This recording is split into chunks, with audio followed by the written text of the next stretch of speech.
उठी कि 10 फुट उठी? मौलवी साहब का आज मेरी वायरलेस में खबर आई थी कि 3-4 कुत्ते आने वाले। आप लोग कुत्ता है? हाँ कुत्ता है, सही बात है। आप लोग कुत्ता है? कुत्ता है। इसीलिए मेरी वायरलेस में खबर आई थी कि 3-4 कुत्ते आने वाले। हाँ सही में 3 कुत्ता है। कहाँ आए हैं? कहाँ आए हैं? कुत्ती के पास में आइए।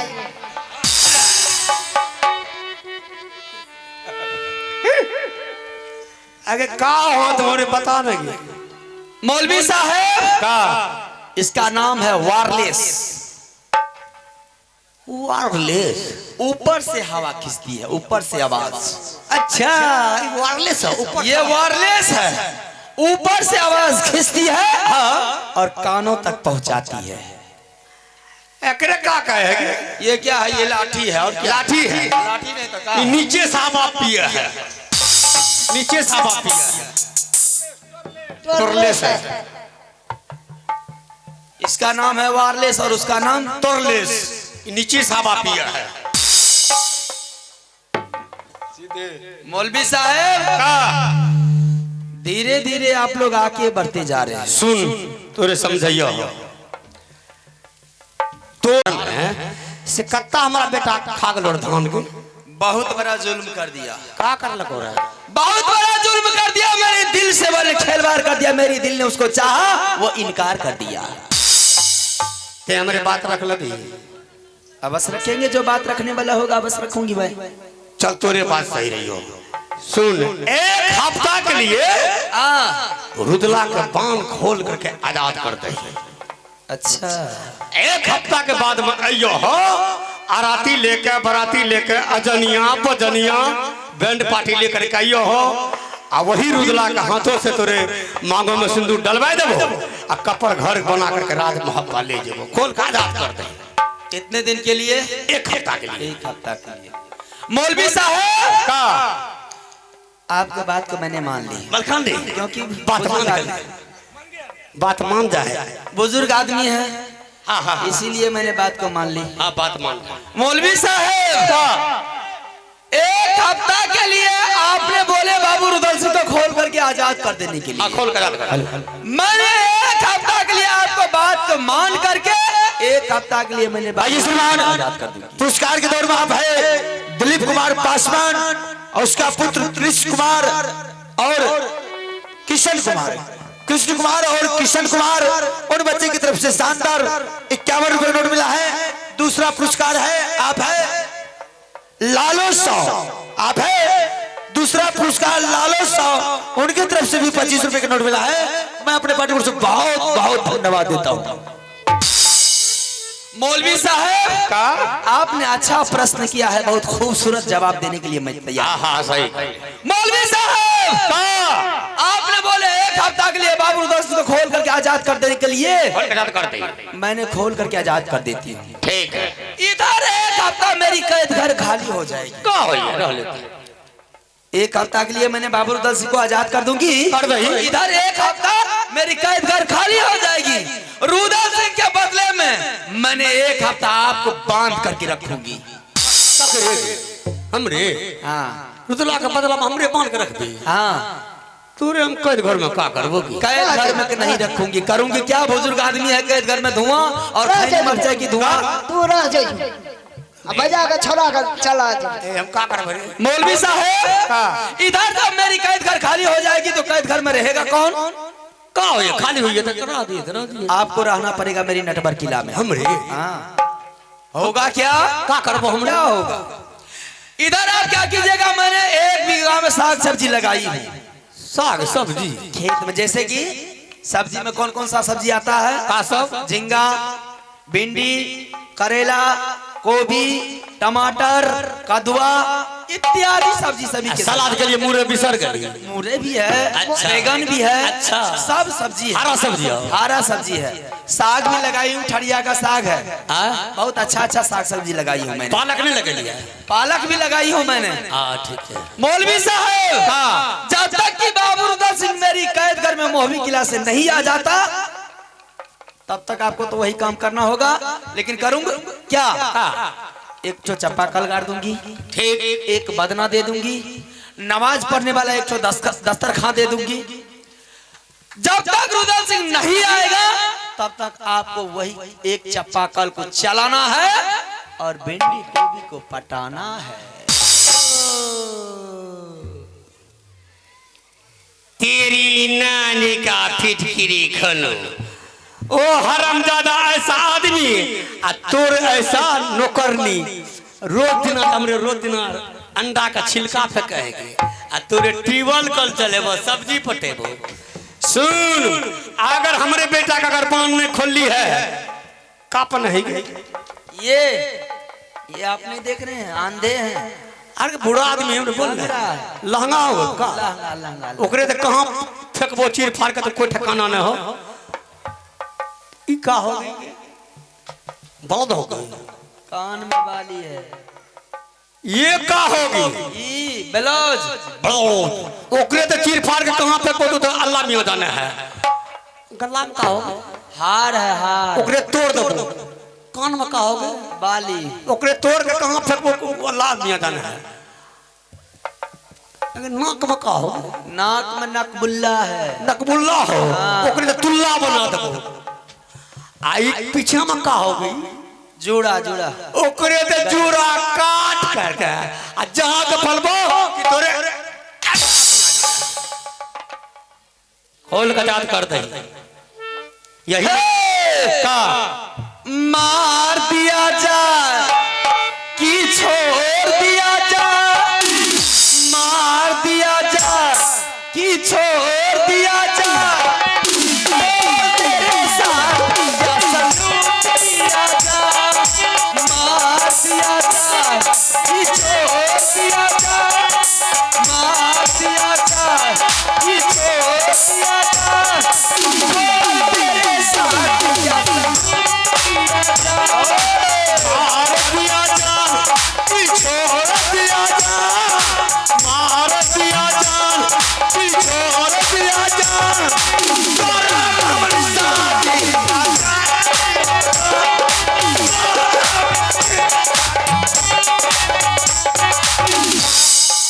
जान दिया जाए, जान दिया जाए,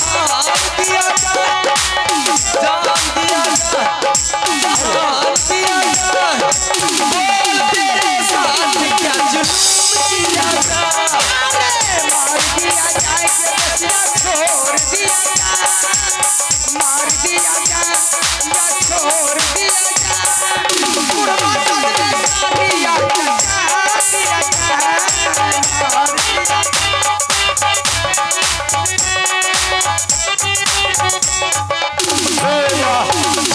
लीजिए भोलेनाथ प्रसाद यादव, भोलेनाथ प्रसाद यादव स्तरीय निवासी, उनकी तरफ से 51 रुपए की नोट आगा फरमाए। पूरी पार्टी ओर से धन्यवाद फरमाती हूँ। जय हिंद, जय भारत। तू वाह रे, काय हमर हाथ पकड़ा दली रे। हम तो सोचे आप भी से शादी हो जाता अच्छा होता। अगर का कर दी, अगर मार ले बेश्या, बेश्या आज तो मारा भात निकाल दबो तोरे आज का करेगी, तोरे टोकरी की टोकरी का लंदा खाइए है।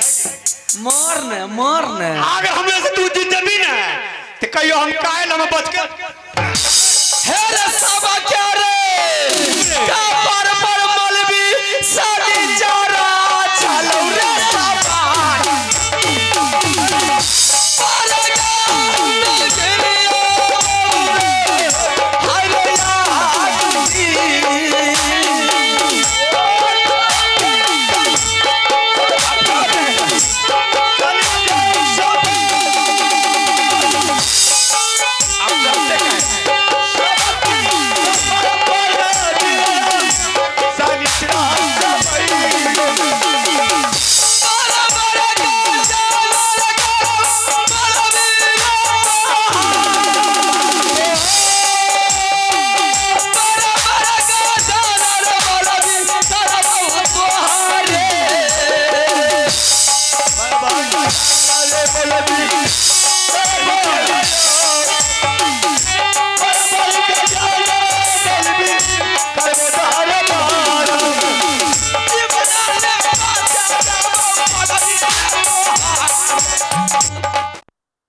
आप डरते क्यों हैं?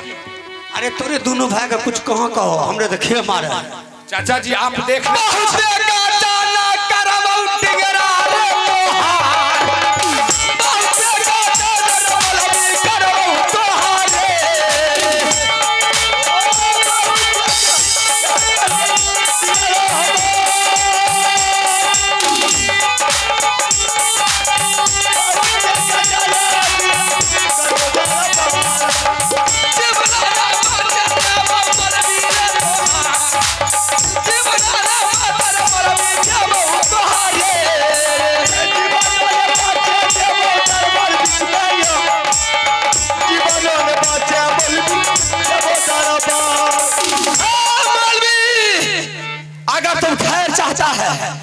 तुम्हें अगर जान प्यारा है तो मेरी नटगढ़ किला को खाली कर दे यहाँ से। अगर नटगढ़ किला को खाली नहीं किया कुत्ते की मौत मारूंगी हरम।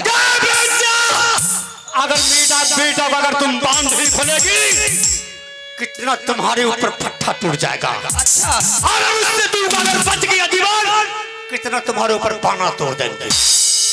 अगर उससे तू बच गई भोला भोला चला दो भोला मारोगे मुझे। फिर क्या करी मैया सोई घर में तो ठाया दिया डर मला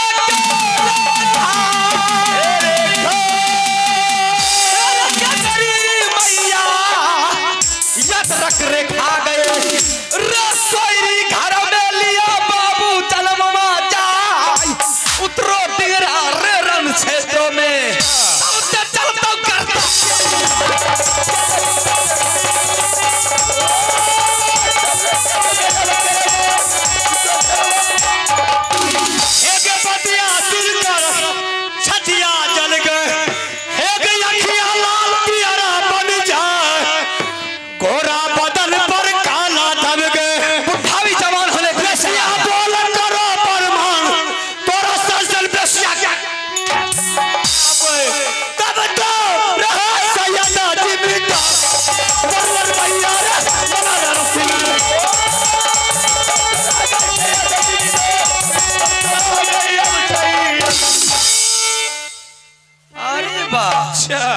ताजिया मोहरम उठना चालू हो गया है। आज तुमको ताजिया में मोहरम की मेला दिखा दे। मार दीजिए। हाँ तुम क्या समझती थी आज तुमको पुरखा से याद हो जाएगा। ओहो तू कहाँ था रे? हम तू भी आ गया। हम देख रहे थे तुम चाचा जी से क्या क्या करवाता।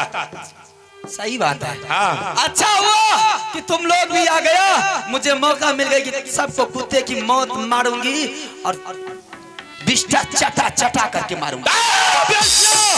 तुम अपने जवान में लगाम दो। अगर तुम भला चाहती है तो हमारे भाई रुदल सिंह को तुम खोल करके कैद से आजाद कर दे, नहीं तो तुम्हारा ऐसा हालत करूंगा, ऐसा हालत करूंगा कि तुम्हारा मार को देख करके जमराज जमपुरी में भी कांप जाए।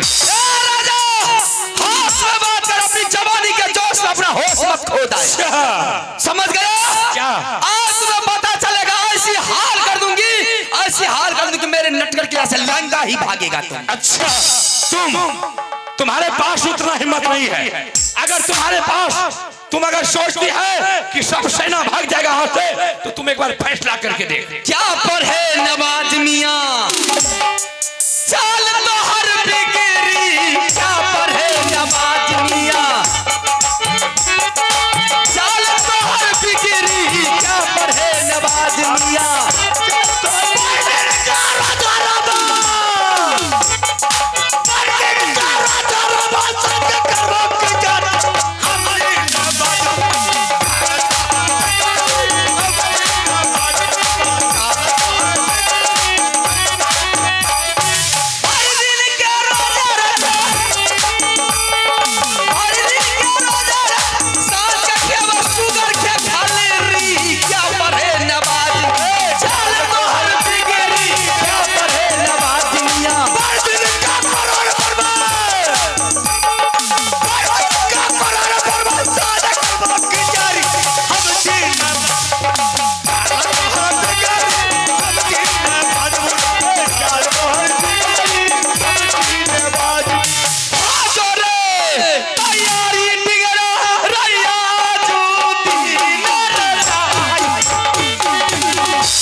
नगर में दुर्गा पूजा सबसे बाहर रोड में आदम क्षेत्रों में या सूर्य काली माँ काली हमारे बच्चे वाली काली माँ काली है के बच्चे वाली उत्तराखंड वाले क्षेत्रों में जाने तैयारी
हफस गली तू चाचा जी इसको मारिए। अरे तब हमरे हाथ में ना गले तू जब बेटा दरी ना आप देखे हरम दादी की दादी का करिए है एकरी नाम का आज तोरे हम का दशा करियो तो अल्लाह मियां जाना है मार दियो यार तोरे पचल हम काहे देब तोरे पचल ने देब अल्लाह हमरे बेटा का फंसा के रखे मार दियो आज अल्लाह पकड़ते रे पकड़ हिल बना पकड़ता रुक रुक अभी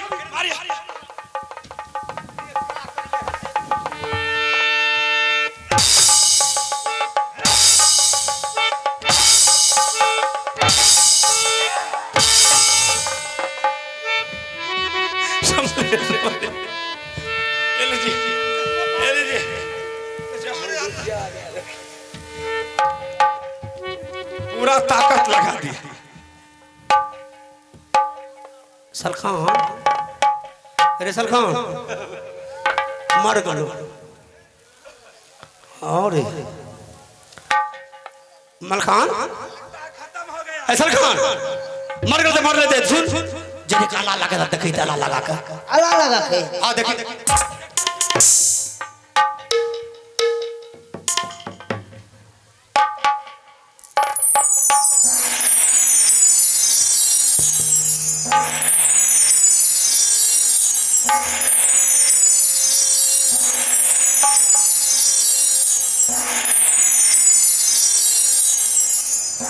का होले खत्म हो गलो खत्म हो गए अल्लाह अब बेटा कैसे फल खुलिए रे सलखान रे इंतजार इतने तू लो ए इंदे ओकरे तुमसे इधर नहीं उठे इधर यार यहाँ इधर इधर यार उन्हें इधर खोलता है हाँ खोलता खोलता खोलता खोलता खोलता खोलता खोलता खोलता फिर हरा में कैसे कली मर गए कैसे कली मर गए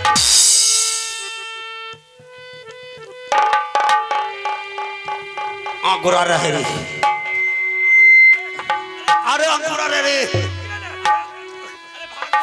अरे अंकुरा रहे रे तोरे दोनों भाग कुछ न करा हो रे हमरे अंकुरा रहे रे अल्लाह हमरे बचा कर रख आपको कुछ नहीं होगा चाचा जी, आप टेंशन नहीं लीजिए।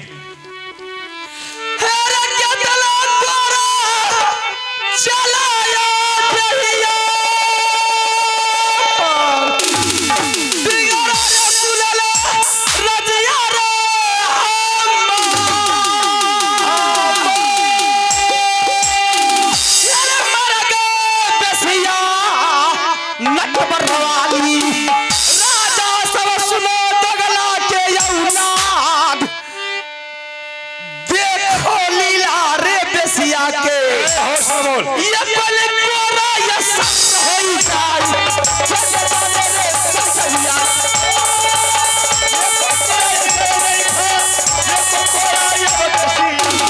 ये बाएं बगल से कालिया जो ये दाहिना बगल से दुर्गा माँ ये अगल बगल से भूतनिया या जो बबुआ रे दलिया मसान मस्तक भी से शिव जी महाराज के सुमरो अनरा बना भी आई के जाई ये बना भी आई के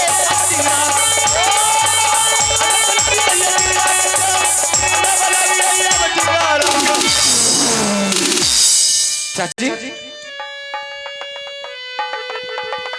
अरे मुझे तो कुछ दिखाई नहीं दे रहा। मलखान दे अरे लट्ठा तरह सट गले आंख में अलकतरा तो लगा दल के मौलवी साहब क्या हाल चाल है? अरे हाल चाल तो ठीक है जी, कोई तरह का दिक्कत नहीं ना है? दिक्कत ना है हमें। मौलवी साहब सुबह सुबह का टाइम है, नाश्ता भी कीजिएगा। नाश्ता मैंने सोचे मेरे नेटवर्क के में मेहमान लोग आ रहे हैं, थोड़ा बहुत नाश्ता तैयारी करके रखी थी। नाश्ता कर दी। अगर नाश्ता कीजिएगा तो 2 मिनट के अंदर मैंने नाश्ता करवा देंगे। नाश्ता में क्या खाइएगा?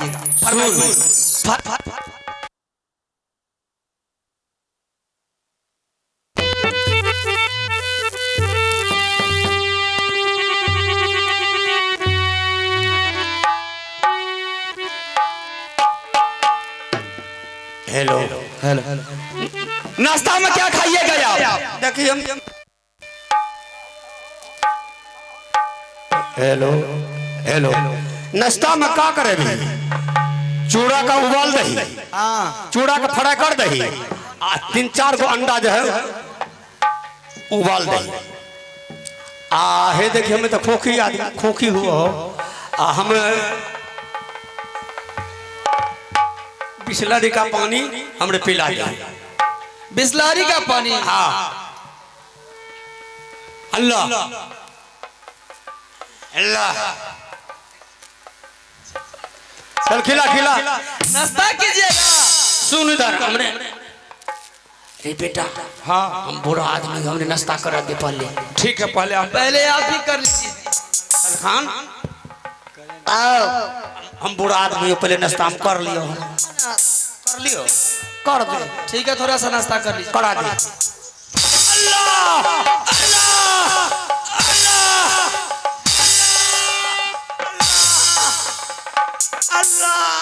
पहले नाश्ता मिला है ना मलखान हम नाश्ता बेटा कर लियो। हाँ जरे तो कर ले। आप भी कर लीजिए थोड़ा सा।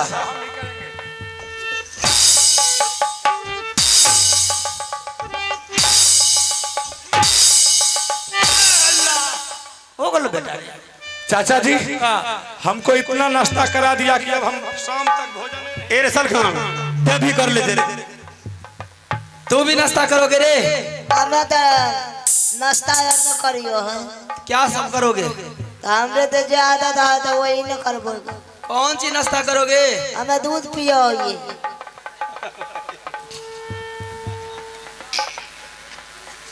दूध पियोगे? हाँ कौन सी का? बकरी का या गाय का या भैंस का? आगे लगा नहीं लगा ना हो गया आगे। गाय? हाँ गाय का दूध खाओगे? हाँ गाय के बड़ा मस्त का गाय का दूध लगता है, हड्डी मजबूत होता है। पावर नहीं पावर न करो ये। कौन?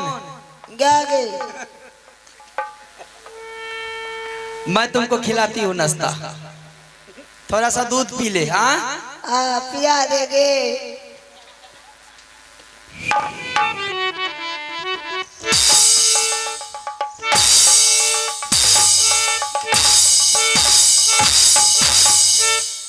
कर ली बेटा नाश्ता रे। पेट भर गए मीठ लगा है। तोरे मीठ लगलो रे। अरे हराम मौलवी साहब गाड़ी आ रही है, सुपर फास्ट एक्सप्रेस, सारी झंडी आपको दिखाना है। हमरे हाँ गाड़ी आ रहा है। गेट में साहब गेट बदलेंगे, पेटमैन साहब पेट बदलेंगे, पाइट बदलने के बाद गाड़ी दूसरी और दूसरी लाइन से रवाना हो जाएगी। सलखान दे हमरे रेलवे में नौकरी हो गलो। हम पेट बदलबे हरी झंडी देखेबे। चलिए शुरू यहाँ से कीजिए, हमरे बेटा नौकरी हो गलो। जहाँ से हरी झंडी दिखाया जाएगा। तोरे गार्ड बनाइयो हो।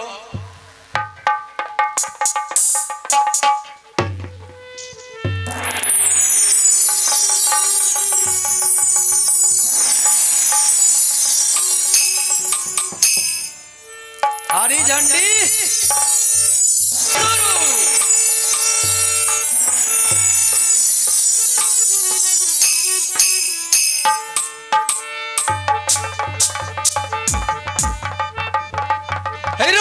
हिंदू भाई को राम राम और मुसलमान भाई को प्यार भरा सलाम है।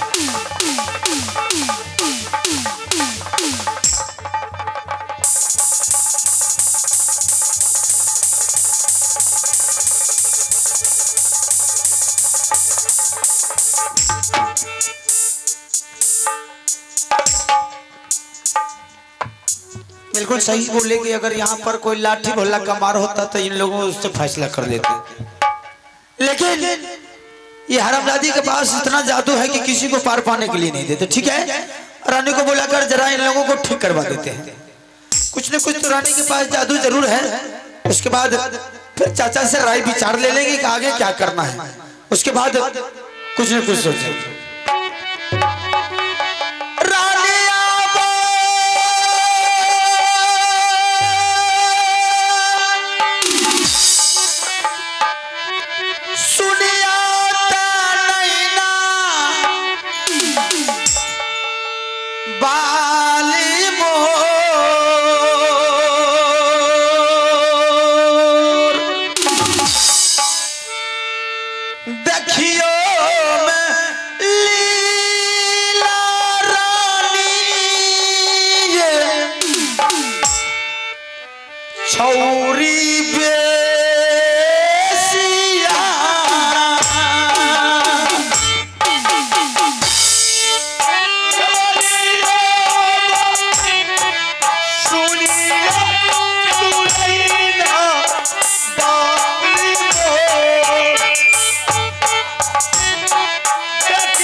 छोराई दियो